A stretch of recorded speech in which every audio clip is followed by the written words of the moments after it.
DSP, کتنے افسوس کی بات ہے کہ 16 سپٹمبر کو بھارت میں ایک ڈی ایس پی جو ہے وہ جاں بحق ہو گیا، تو غالباً اس کے بدلے میں آج وہاں پر ایک ڈی ایس پی نے شہادت حاصل کی.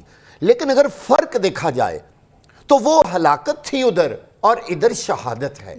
ہمارے بہت سارے جوان، ہمارے سویلینز اللہ کی راہ میں جس طرح اپنی جانوں کا نذرانہ پیش کر رہے ہیں، شہادت نوش کیا، کوئی دنیا کی قوم اس کی کوئی مثال پیش کر کے دکھائے. ایک حملہ ہوتا ہے تو اگلے کے لیے ہم ہمیشہ تیار رہتے ہیں، دشمن کو ہم ہمیشہ للکارتے ہیں کہ آؤ ہم کھڑے ہیں، لیکن بزدل دشمن ہمیشہ چھپ کے حملہ کرتا ہے. ہمارے جو جلوس ہو رہے ہوتے ہیں، مذہبی ہمارے تہوار، ان کو وہ نشانہ بناتے ہیں، کبھی مسجدوں کو، کبھی کسی جگہ پر وہ کام یہ شروع کر دیتے ہیں. آج پاکستان میں بہت ہی دکھ کا دن ہے. تقریباً 34 لوگ جو ہیں وہ مستونگ میں شہید ہو گئے ہیں. ہرگز ان کی دن تو بڑی خوشی کا تھا واغا صاحب، لیکن دن تو بہت خوشی کا تھا ہے نا، آپ نے بالکل صحیح کہا. لیکن یہ خوشی جو ہے انہوں نے ہماری مٹی میں ملانے کی کوشش کی ہے، ملی نہیں ہے. نہ اللہ کرے کبھی ہماری یہ خوشیاں مٹی میں ملیں. بات یہ ہے کہ قوم متحد ہے. ایک بات ضرور کہوں گا کہ ہمارے بارڈرز کو سیکیور کرنا ہماری مسلح افواج کا فرض ہے، اور وہ اس میں اپنا بہترین کردار ادا کر رہے ہیں. یقین جانیں اگر بارڈر پہ اس وقت اتنی سخت اور اعلیٰ سیکیورٹی نہ ہو تو میں ایک اور ہمسایہ ملک کا ذکر کرنا چاہتا ہوں جس کا نام ہے افغانستان. وہاں سے ہی یہ ساری در اندازی ہو رہی ہے. خدارا وہاں جا کر اپنے دشمن کو تلاش کریں، اور کون ہیں وہ لوگ جو طالبان کے روپ میں یا کسی اور روپ میں آ کے پاکستان میں بار بار حملے کر رہے ہیں اور پاکستان کا امن تباہ کر رہے ہیں. لیکن سب سے افسوس کی بات ہوگی کہ پوری دنیا خاموش ہے. دیکھ لیں کہیں سے کوئی آواز اٹھی ہے، کسی دوسرے ملک میں چھوٹا سا واقعہ ہوتا ہے تو طوفان مچا دیتے ہیں. کبھی امریکہ، کبھی فرانس، یورپی یونین، مذمتیں ہو رہی ہیں. اب کہاں گئے ہیں؟ کیا مسلمانوں کا خون اتنا سستا ہے کہ کوئی بولا ہی نہیں اس پہ؟ ایسا نہیں ہوگا. یہ لوگ خود مسلمانوں کے لیے مسائل پیدا کر رہے ہیں، اور میرا خیال ہے مسلمانوں کو خود متحد ہو کے اس کا جواب دینا ہوگا ان فرنگیوں کو، ان غیر مسلموں کو، ان دشمنوں کو، کہ ساری دنیا کو پتہ چلے کہ مسلمان متحد ہیں. ٹھیک ہے. سید علی حیدر صاحب ہمیں جوائن کر چکے ہیں. علی، آج ولادت باسعادت کا اتنا خوبصورت دن تھا، اس موقع پر آج پاکستان لہو لہو ہے، آپ کیا کہیں گے؟ میں ایک بات بتاؤں آپ کو جی، جب تک بچہ روئے نہ ماں دودھ نہیں دیتی. یہ ہم نے سنا ہوا ہے، اپنے بڑوں سے سنا ہوا ہے. جب تک آپ چیخو پکار نہ کریں نا تب تک دنیا بھی نہیں سنتی ہے. میں ابھی بات سن رہا تھا واغا صاحب کی، بالکل ٹھیک کہہ رہے ہیں. ایسا ہی ہے، ہمارا خون اتنا سستا ہے، ہمارا خون ناک جو ہے ایسے بہایا جاتا ہے جیسے پانی بہایا جا رہا ہو، گاجر مولی کی طرح ہمیں کاٹا جاتا ہے. لیکن سب سے پہلے تو اس بات کا احساس ہم نے کرنا ہے نا. سب سے پہلے تو وہ چیخو پکار ہم نے کرنی ہے. اس کو دیسی زبان میں کہیں تو وہ رولا ہم نے ڈالنے ہیں. دنیا تب جاگے گی. ان کے اور بھی بڑے افیئرز ہیں. اگر ہم یہ سمجھ لیں کہ دنیا بیٹھی ہوئی ہے اس انتظار میں کہ پاکستان کے ساتھ کیا ہوتا ہے، اچھا ہوتا ہے یا برا ہوتا ہے، معذرت کے ساتھ کئی ممالک کے لیے اور آدھی دنیا کے لیے ہم ایگزسٹ بھی نہیں کرتے. ہم نے بڑا عرصے تک اپنی اسٹریٹجک لوکیشن کی بنا پہ اپنی امپورٹنس کو، اپنی اہمیت کو دنیا کے ایک خاص خطے میں اجاگر کیے رکھا. وہ دور ختم ہو گیا. اب ہم بہت ایگزسٹ بھی نہیں کرتے، ہمارا وجود بھی کئیوں کو نہیں پتا. تو ہمارے ہاں ایک بم دھماکہ ہو، 2 ہو، 3 ہو، کسی کو فرق نہیں پڑے گا، کیونکہ ہمیں فرق نہیں پڑ رہا. مجھے آپ یہ بتائیے، آج اتنے لوگ جانوں سے گئے، معمولات زندگی میں کوئی تبدیلی آئی؟ آپ کے میرے معمولات زندگی میں کوئی تبدیلی آئی؟ حکمران کے آج کی روٹین میں کوئی تبدیلی آئی؟ کیا میں نے نیشنل سیکیورٹی کا کوئی ہنگامی اجلاس ہوتے دیکھا آج کے دن؟ کیا میں نے حکومت کے ایوانوں کے اندر کوئی ہلچل دیکھی ہے؟ ایسا نہیں ہوتا. اگر ہم اپنے آپ کو اپنے جسم میں اٹھنے والے درد کے بارے میں اگر میں نہیں بتاؤں گا، ڈاکٹر دوائی نہیں دے گا. ہمارا مسئلہ کیا ہے جی؟